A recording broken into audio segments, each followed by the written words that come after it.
My mom thought she had clicked the red button, but the line stayed completely open. That was her first mistake. Her second mistake was letting her voice echo through my speakerphone as she laughed with my brother and said, "She's just a burden, a mistake we kept too long." I sat in absolute silence, watching the call timer tick away, feeling 26 years of love evaporate into thin air. They thought I was the weak, compliant daughter who would blindly finance their lives forever. They had no idea I was smiling. While they were boarding a plane for their lavish luxury vacation to Europe, completely paid for by my hard work, I was already calling my real estate agent. I sold my $680,000 property, legally transferred the titles, and completely vanished. They came back from Europe laughing, until the key didn't fit. The note on the door said, "Surprise, this is what a burden can do." And then, the screaming started. My name is Claire Bennett, and at 27 years old I thought I finally had life figured out.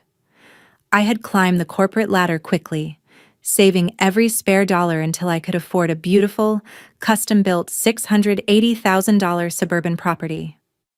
It was supposed to be my sanctuary, but because I loved my family, I made the choice to let my mother and my golden child younger brother live there with me completely rent-free.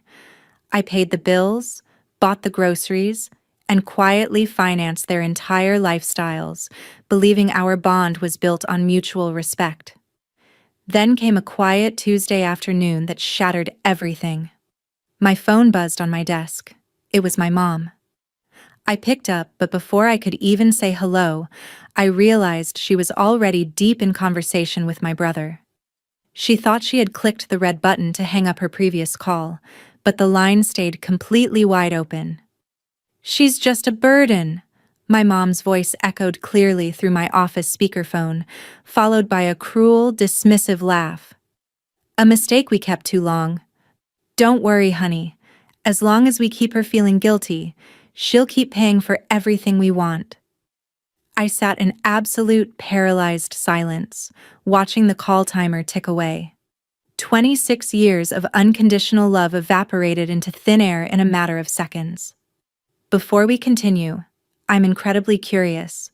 Please comment below with the city you are watching from, so I can see exactly how far Claire's story has reached. The betrayal stung like ice water, but as the audio from the speakerphone finally went dead, a strange, freezing clarity took over. I didn't cry. I didn't storm over to the house to scream at them. Instead, I chose to wear a mask of absolute innocence and play the long game. When I walked through the front door that evening, I greeted my mother and brother with the same warm, compliant smile I had given them for years. I watched them closely, noticing the subtle, predatory shifts in their eyes as they put on a masterclass in fake affection. Over dinner, my mother eagerly brought up their grand plans for the summer. "Claire, sweetie," she cooed, gently patting my hand with synthetic warmth. "Your brother has been working so incredibly hard. We were thinking a multi-week luxury vacation to Europe is exactly what this family needs to bond." Of course, the itinerary she slid across the table didn't include a ticket for me. I was expected to stay behind, slave away at my corporate job, and blindly foot the staggering bill. My brother sat back, hiding a smug grin behind his glass of water, entirely confident that his big sister would fold as usual. They thought they had manipulated me perfectly, using guilt as their favorite weapon. I looked at the flight prices, smiled gently, and handed over my credit card without a single word of protest. Let them board the plane. Let them think they won. They had no idea their dream vacation was the ultimate distraction. The very moment their flight cleared the runway and began its long journey across the Atlantic Ocean, my compliant smile vanished. The time for acting was officially over. It was time for a ruthless counterattack.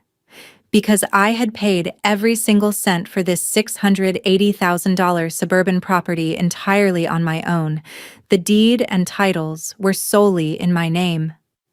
They had treated my home like a permanent free hotel, but legally, they were nothing more than guests who had completely overstayed their welcome. I immediately called a trusted local real estate agent and instructed her to list the property at a slightly discounted price for an immediate, all-cash buyer. I didn't care about squeezing out every last penny. I cared about absolute speed and total liquidation. That same night, the house became a ghost town of my own making. Under the cover of total darkness, I systematically packed up all of my personal belongings, my clothes, my valuable electronics, and every single sentimental item I owned. I worked quietly, deliberately, and tirelessly until dawn. However, I made sure to leave the house completely furnished.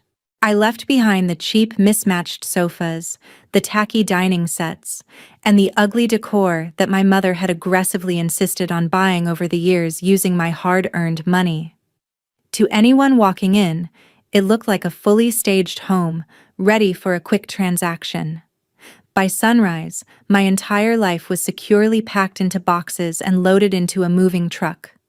I locked the front door behind me, knowing that the next time it opened, their comfortable reality would come crashing down around them. The discounted price acted like a beacon for eager real estate investors, and within 48 hours, a golden opportunity landed right in my lap. A corporate buyer swooped in with a lightning-fast, all-cash offer that required absolutely no contingencies and no lengthy inspections. They wanted a quick close, which fit my timeline flawlessly. I met with the closing attorney, proudly signed the final transfer paperwork, and legally handed over the property titles to the new owner. The cash hit my accounts while my family was busy uploading smiling photos from Paris and Rome. They were sipping expensive wine under the Eiffel Tower, completely oblivious to the fact that the roof over their heads had just been sold out from under them. With the proceeds of the sale securely in hand, I immediately took steps to ensure complete financial anonymity. I moved the entire $680,000 into a private, newly established, and entirely untraceable bank account at a different institution. Next, I quietly resigned from my corporate office position, successfully transitioning into a fully remote consulting role that allowed me to work from absolutely anywhere in the world. I cut every digital tie that connected me to my old life, setting up secure routing protocols for my assets. My mother and brother were thousands of miles away, enjoying a lavish lifestyle fueled by my credit card, completely unaware that I had just cashed out their entire safety net. The trap was officially set, and all that was left to do was wait for their flight to land. The day before my family was scheduled to return from their European getaway, the final phase of the homecoming trap was put into motion. The new corporate owner arrived at the property with a locksmith, immediately changing every single lock on the front, back, and garage doors.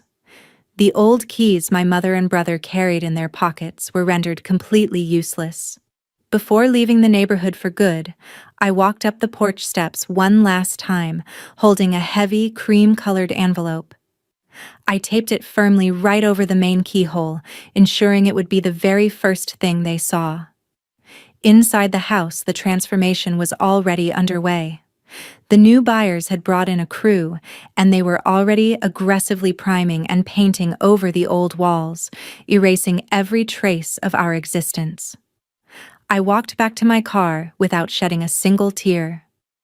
I immediately changed my primary phone number, deleted my personal social media profiles, and blocked their accounts across every remaining platform. I had already booked a one-way ticket to a beautiful, quiet coastal town hundreds of miles away, where nobody knew my name or my past. As I drove toward the airport, I knew my mother and brother were preparing to board their flight home, fully expecting to walk back into their rent-free paradise. They had no idea that a cold, unyielding wall of reality was waiting for them on that front porch. The afternoon sun was just beginning to set when a rideshare vehicle pulled into the circular driveway of what used to be my property.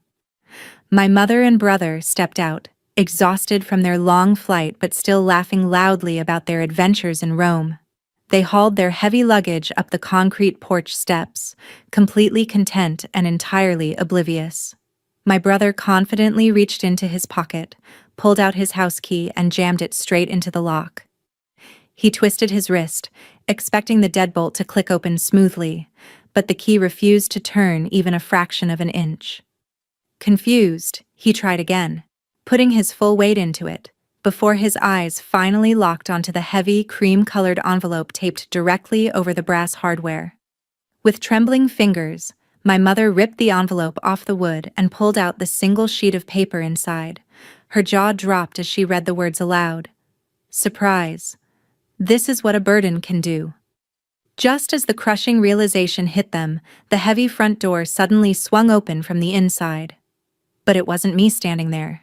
Instead, a burly, unsmiling security guard hired by the new investment firm blocked the entryway, demanding they step off the private property immediately.